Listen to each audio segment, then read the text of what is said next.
महाकाय सूर्यकोटि समप्रभ निर्विघ्नं कुरु मे देव।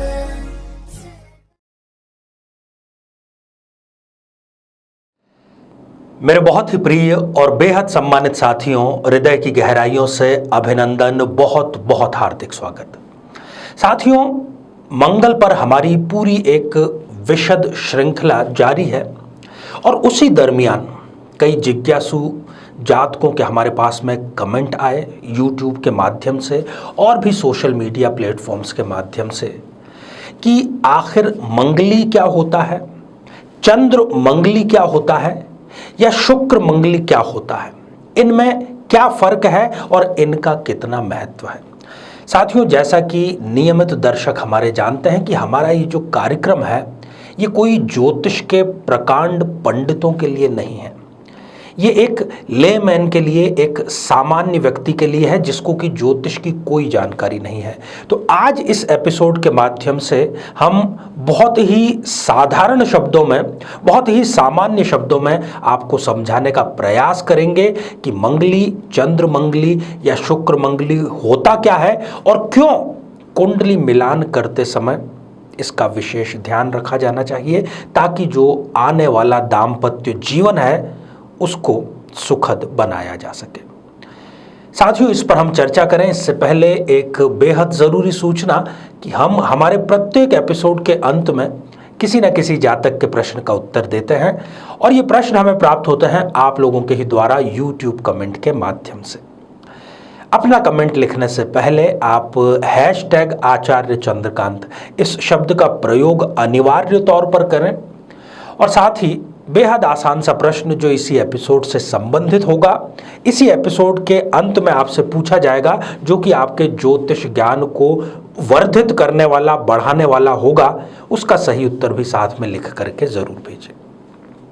साथियों, वैसे तो मंगल एक क्रूर ग्रह है, लेकिन जब हम कुंडली मिलान की बात करें तो हम इसको क्रूर से भी थोड़ा सा आगे बढ़कर के पाप ग्रह की श्रेणी में रखना, ऐसा शास्त्र सम्मत माना गया है और बहुत बहुत बहुत ज़्यादा इम्पोर्टेंट है कुंडली मिलान के समय मंगल की स्थिति को देखना।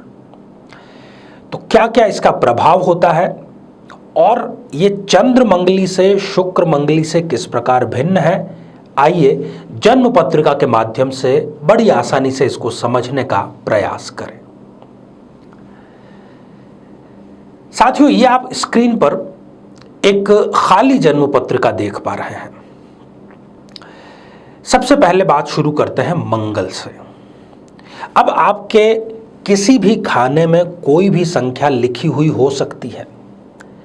यहां पर इंपॉर्टेंट यह है कि यदि आपके प्रथम भाव में, जिसको कि लग्न कहते हैं, चतुर्थ भाव में, सप्तम भाव में, अष्टम भाव में या द्वादश भाव में, अर्थात 1, 4, 7, 8 या 12वें भाव में मंगल लिखा हुआ है तो आपकी कुंडली हो गई एक मंगली कुंडली, कन्फर्म। अब ऐसे जातक या जातिका का जो विवाह है वो ऐसे जातक या जातिका से किया जाना चाहिए जो कि स्वयं मंगलिक हो या उसके मंगल का यहाँ पर काट किसी न किसी प्रकार से, कैंसिलेशन किसी न किसी प्रकार से होता है। अब अगर इस चीज़ का ध्यान नहीं रखा जाएगा तो क्या क्या समस्याएं आ सकती है। सबसे पहली आएगी रोग से संबंधित समस्या। जैसे हम रक्त चढ़ाते हैं, अगर आपका ब्लड ग्रुप ए है और भगवान न करे कि आपको कभी ब्लड चढ़ाने की आवश्यकता पड़े तो आपको ए ब्लड ग्रुप ही चढ़ाना पड़ेगा, दूसरा नहीं चढ़ा सकते। इतना ही इंपॉर्टेंट है मंगली का विवाह मंगली जातक या जातिका के साथ में करना। यदि इसको अनदेखा किया गया तो उनके वैचारिक मतभेद बहुत ज़्यादा रहेंगे और वैचारिक मतभेद रहेंगे तो आए दिन झगड़ा होगा। और मंगली जातक और नॉन मंगली जातक विवाह यदि दोनों कर लेते हैं तो दोनों को ही इसका शारीरिक नुकसान होता है, दोनों ही किसी ना किसी प्रकार के गंभीर रोग से ग्रसित होते हुए यहाँ पर देखे जाते हैं। ससुराल पक्ष से ऐसे व्यक्ति की बिल्कुल भी नहीं बनती है। ससुराल और इनका 36 का आंकड़ा हो जाता है। यदि इनकी कुंडली में कोई अच्छा योग, कोई भाग्योदय कारक योग, कोई राजयोग हो भी तो वो मंगली और नॉन मंगली की शादी करने से स्वतः ही समाप्त हो जाता है। तो क्यों ऐसा कार्य करना? सब कुछ जानते समझते हुए स्वयं क्यों अपने पैर पर कुल्हाड़ी मारने वाली बात करनी? अब साथियों आ जाते हैं चंद्र मंगली पर। आपने जरूर सुना होगा कि ये चंद्र मंगली है। अब चंद्र मंगली क्या होता है? कुंडली में चंद्रमा से यदि आप स्टार्ट करना शुरू करेंगे तो चंद्रमा से 1, 4, 7, 8 या 12वें भाव में मंगल देव विराजमान हो तो इसको चंद्र मंगली कहा गया है। अब एक उदाहरण के रूप में हम समझ लेते हैं। हमने यहां पर उदाहरण के लिए चतुर्थ भाव में चंद्रमा को बैठा दिया। अब यहां चंद्रमा स्वयं विराजमान है तो यहां से हम 1, 4, 7, 8 और 12 ये गिनना शुरू करेंगे। तो यदि इन खानों में मंगल देव है तो इस कुंडली को भी हम कहेंगे कि ये एक चंद्र कुंडली है। अब फर्क क्या है मंगली और चंद्र मंगली में? मंगली तो 100% अगर हानिकारक है तो उसका आप आधा मान लीजिए। मंगल का जो प्रभाव है मंगली का, उससे आधा प्रभाव हो गया चंद्र मंगली का।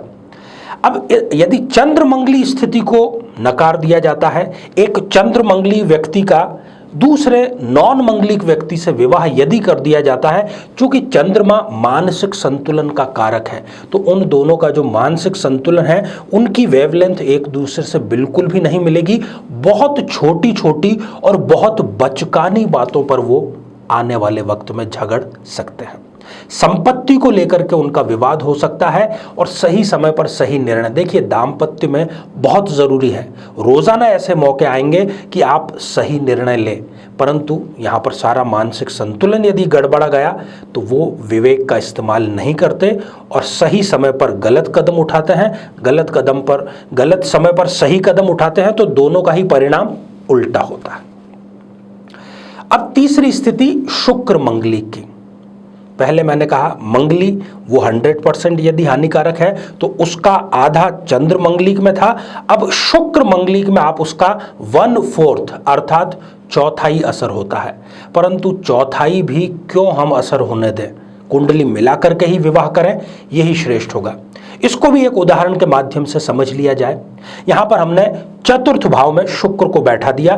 कुंडली में कहीं पर भी आपके शुक्र हो सकता है, हम केवल यहां पर उदाहरण बता रहे हैं। जहां कहीं भी आपके शुक्र देव विराजमान है वहां से यदि 1, 4, 7, 8 या 12वें घर में मंगल देव हैं तो इस कुंडली को हम कहेंगे कि ये शुक्र मंगली कुंडली है। यहां पर आप देखिए ये स्थिति आपको स्पष्ट रूप से नजर आ रही है। अब शुक्र जो है वो शारीरिक संबंधों का कारक है। साथियों संतान प्राप्ति उसके लिए शारीरिक संबंध आवश्यक है, शारीरिक संतुष्टि उसके लिए शारीरिक संबंध आवश्यक है और एक संतुष्टिपूर्ण जीवन व्यतीत करने के लिए आवश्यक है। यदि शुक्र मंगली को अनदेखा किया जाता है, इग्नोर किया जाता है तो ये समस्या उसके जीवन में जरूर आएगी। फिर आप बात कर लिए रुचियों की या हॉबीज की। हमारी उस व्यक्ति से बहुत अच्छी बनती है जिसकी हॉबी हमारे जैसी हो। अगर हमसे उल्टी हॉबी होगी, मान लीजिए मुझे तो शांति प्रिय माहौल पसंद है, शास्त्रीय संगीत पसंद है, और यदि मेरे जीवन साथी को पॉप म्यूजिक, जैज म्यूजिक या वेस्टर्न म्यूजिक और बहुत धमाकेदार म्यूजिक पसंद है तो हमारी कभी भी बैलेंस नहीं बन पाएगा। वैसे ही शुक्र मंगलिक जो है वो हॉबीज का निर्धारण करता है, रुचियों का निर्धारण करता है। यदि इसको अनदेखा किया गया तो ये फिर विचारधारा में इतनी कटुता ले आएगा कि आगे चल करके बहुत ज्यादा दिक्कतें आएगी।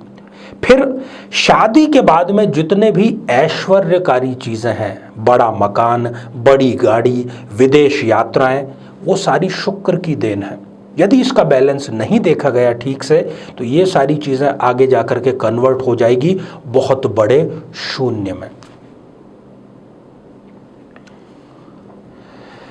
तो साथियों मुझे आशा नहीं बल्कि पूरा विश्वास है कि हमारे बिल्कुल साधारण तरीके से बताए गए इस मंगली, चंद्र मंगली और शुक्र मंगली के एपिसोड का न केवल आप फ़ायदा उठाएंगे बल्कि ज़्यादा से ज़्यादा लोगों तक इसको पहुंचाने का कार्य भी करेंगे। और सबसे बड़ी समझदारी आपको स्वयं, यदि आप कमा रहे हैं तो कुंडली मिला करके विवाह करें। यदि आप माता पिता हैं, बच्चों का विवाह होने जा रहा है तो बिल्कुल गलती ना करें, रिस्क न लें, किसी विद्वान की सहायता लें और कुंडली मिलान करके इन तीनों की स्थितियां देख करके फिर आगे कदम बढ़ाएं, ताकि कल को हमें कोर्ट का मुंह न देखना पड़े, तलाक में जीवन के गोल्डन पीरियड को खत्म होते न देखना पड़े। तो आइए साथियों, अब हम बढ़ते हैं आज के हमारे कमेंट के चरण की ओर। आज हमने कमेंट शामिल किया है अक्षरा धतावकर जी का, जो कि उन्होंने लिखा है मुंबई महाराष्ट्र से। अक्षरा जी, आपने पूछा है कि विदेश यात्रा कब होगी आपके, कब योग बन रहा है। अक्षरा जी, बहुत सारी मैं आपको अग्रिम शुभकामनाएं देना चाहता हूं। आप न केवल विदेश यात्रा करेंगी बल्कि आपके विदेश में स्थायी निवास, परमानेंट रेजिडेंटशिप का भी योग है, विदेशी नागरिकता का भी योग है। क्यों है? मिथुन लग्न की आपकी जन्म पत्रिका है, लग्नेश और सुखेश, सुखेश जो कि नेटिव लैंड का लॉर्ड है, दोनों ही बनते हैं बुध, और वो बुध देव जाकर के 12th हाउस में विराजमान है। तो विदेश जाने से आपको कोई नहीं रोक सकता, केवल थोड़ा सा इंतजार करना है अप्रैल 2022 तक का। तो साथियों, ये था हमारा आज का आर्य सत्य। अब आज का बेहद ही आसान सा प्रश्न। हमने चर्चा की मंगल की, चर्चा हमने की चंद्र मंगली की, चर्चा हमने की शुक्र मंगली की। साधारण सा प्रश्न यह है कि मंगल का जितना प्रभाव होता है उसका कितना प्रतिशत चंद्र मंगली का प्रभाव होता है। साथियों, आप सभी स्वस्थ, समृद्ध और शांतिपूर्वक जीवन व्यतीत करें। नमस्कार। जीवन में किसी समस्या का सामना कर रहे हैं, जैसे कि शादी में देरी होना, पति पत्नी में मनमुटाव या तलाक तक की नौबत आ जाना, संतान का प्राप्त न हो पाना, नौकरी या धन प्राप्ति में बाधा आना, जीवन के प्रत्येक क्षेत्र में किसी न किसी प्रकार की बाधा आना, तो आज ही अपनी जन्म पत्रिका का संपूर्ण विश्लेषण करवाएं और पाएं समस्या से सदैव के लिए मुक्ति।